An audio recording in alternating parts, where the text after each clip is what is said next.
মানে বিএনপি নেতার এই বক্তব্যটা সামনে আসার পরে তিনি কিন্তু সাধারণ কোনো নেতা না, কেন্দ্রীয় কমিটিতে এত বড় একটা পোস্টে থাকা একজন ব্যক্তি, এবং কি বেগম খালেদা জিয়ার একজন খুবই কাছের মানুষ বা উপদেষ্টা হিসাবে যিনি আছেন।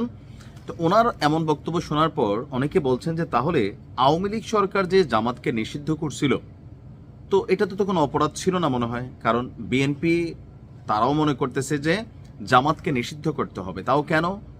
আবারও কিন্তু ঘুরে ফিরে সেই 1971 বনাম জামাত, এই জায়গা থেকে আসলে জামাত বের হতে পারছে না, বা রাজাকার বনাম জামাত এই জায়গাটা থেকেও জামাতকে বের হতে দেওয়া হচ্ছে না বা পারছে না। জামাতের নেতাকর্মীরা সবাই যথেষ্ট ক্ষুব্ধ। কেউ কেউ বলছেন যে তাহলে শেখ হাসিনার আর এগুলা বইলা লাভ হইল কি, বিএনপি তো একই পথে হাঁটছে। যদিও এটা জনাব তারেক রহমান অথবা মির্জা ফখরুল ইসলাম আলমগীর ওনাদের কাছ থেকে আসা বক্তব্য না। তবে এত বড় পদে থাকা বিএনপি চেয়ারপারসনের উপদেষ্টা পদে এবং খুবই প্রথিতযশা একজন রাজনীতিবিদ মোয়াজ্জেম হোসেন আলাল ভাই, তো উনি যখন একটা কথা বলেন, স্বাভাবিকভাবে এটা কি ওনার বক্তব্য নাকি দলের বক্তব্য, মানুষের মধ্যে মিশ্র প্রতিক্রিয়া হয় যে দল মনে হয় এরকম চিন্তা করতেছে, নাকি আসলে তিনি কথার ফ্ল্যাশে এসে কথা বলছেন। ঘটনার প্রেক্ষাপট হচ্ছে গতকালকে জাতীয় প্রেস ক্লাবে একটা প্রোগ্রাম ছিল। তো সেই প্রোগ্রামে 71-এর যে মুক্তিযুদ্ধ ছিল, সেই মুক্তিযুদ্ধে বাংলাদেশের প্রায় অনেক মানুষ মারা গেছে, সেই মানুষগুলোকে হত্যাযজ্ঞের দায়ে জামাতকে নিষিদ্ধ করার আহ্বান জানিয়েছেন আলাল।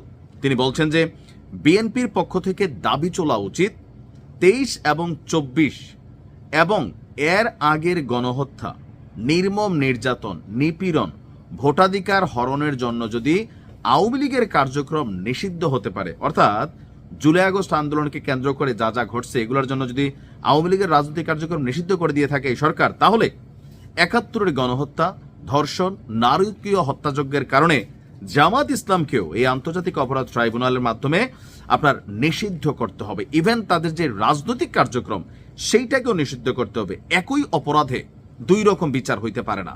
প্রধান উপদেষ্টা ডক্টর ইউনূসকে তিনি এই আহ্বান জানিয়েছেন। বলা হচ্ছে যে তৎকালীন সরকারের কাছ থেকেও জামাত সুবিধা পেয়েছিল। জামাতের অনেক শীর্ষ নেতা একসময় জাসদের সঙ্গে যুক্ত ছিল, গলাকাটা পার্টির সঙ্গে সম্পৃক্ত ছিল। 5ই আগস্টের পর থেকে শিবিরের অনেক সদস্য ছাত্রলীগের ভেতর থেকে বা লুঙ্গির তল থেকে বের হয়েছে, আর এখন তারা বলছে তারা প্রকাশ্যেই ছিল। তিনি বলছেন জামাত এখন রূপ বদলাতে শুরু করেছে, হিন্দু সম্প্রদায়কে নিয়েও তারা সমাবেশ করছে যাতে বিএনপির ভাবমূর্তি নষ্ট হয়। কারণ বিএনপি এখন এমন এক অর্জুন গাছের ছালের মতন, যার যখন প্রয়োজন কেটে নিয়ে যায়। দেশ বর্তমানে বহুরূপীদের খপ্পরে পড়ে গেছে। এখন বিএনপির করণীয় হলো ধৈর্য ধরে সময়ের অপেক্ষা করা।